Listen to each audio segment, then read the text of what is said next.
High guys, welcome back to my channel a new video. আশা করছি তোমরা সবাই খুব ভালো আছো, আমিও খুব ভালো আছি। তো চলো আজ একটা নতুন ভিডিওর সাথে তোমাদের সাথে শুরু করি আমার জার্নিটা। আজকে আমি চলে যাচ্ছি আমাদের এখানকার একটা পুরনো বাড়ি তোমাদেরকে দেখাতে। আসলে আমাদের কলেজ যাওয়ার পথেই না এই বাড়িটা পড়ে, কিন্তু এতদিনে আমিও একবারও যাইনি। এই বাড়িটার সামনে দিয়ে কিছুবার গেছি। তো আজকে ভাবলাম যে কলেজ যেহেতু তাড়াতাড়ি কাজটা শেষ হয়ে গেল, তোমাদের সাথে এই জায়গাটা একটু এক্সপ্লোর করাই যায়। এটা হলো আমাদের এখানকার পুরনো জমিদার বাড়ি, মুড়াগাছার পুরনো জমিদার বাড়ি। তো এটাকে আমরা দেওয়ান বাড়ি নামেও চিনি। এখানে অনেক ধরনের ভিডিও শ্যুটস হয়, যেরকম নাচের ভিডিও, বা অনেক ব্লগাররাও এখানে শ্যুট করে, মানে আমাদের এখানকার যেসব ব্লগার আছে তারা অনেকেই শ্যুটস করে। তো আমিও ভাবলাম যে না, তোমাদের সাথে একটুখানি শেয়ার করা যেতেই পারে। তো দেখো, এই আমি একটা জিনিস বুঝতে পারছিলাম না, এখানে এখানে ওপরের দরজাটা আছে কিন্তু নিচের মানে যে পাল্লাটা থাকার কথা সেটা নেই। তারপরে এখানকার একজন আমাকে বলল যে কি এই নিচের পাল্লাটা নাকি সোনার পাল্লা ছিল, আর সেটা ইংরেজরা খুলে নিয়ে চলে গেছে। এটা কতটা সত্যি আমি সঠিক জানি না, ওনারা জাস্ট বলল। আর এখানে দেখো দু ধরনের মহাদেব, একজন ভোলানাথ আর একজন মহেশ্বর।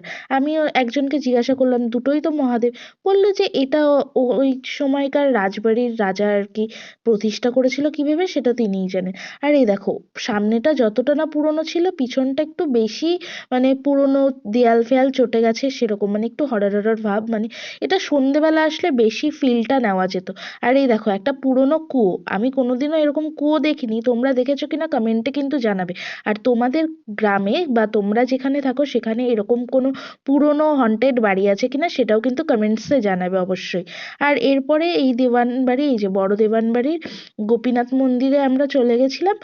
আর এইটুকুই, বেশি কিছু এক্সপ্লোর করা হয়নি। যদি তোমরা বলো অবশ্যই আবার অন্য কোনো একটা বাড়ি আমি এক্সপ্লোর করব। আমাদের এখানে মুড়াগাছাতে প্রচুর এরকম মানে পুরনো বাড়ি আছে। আর এই যে সামনেই একটা রাস মন্দির, মানে ওই জমিদার বাড়িরই রাস মন্দির এটা।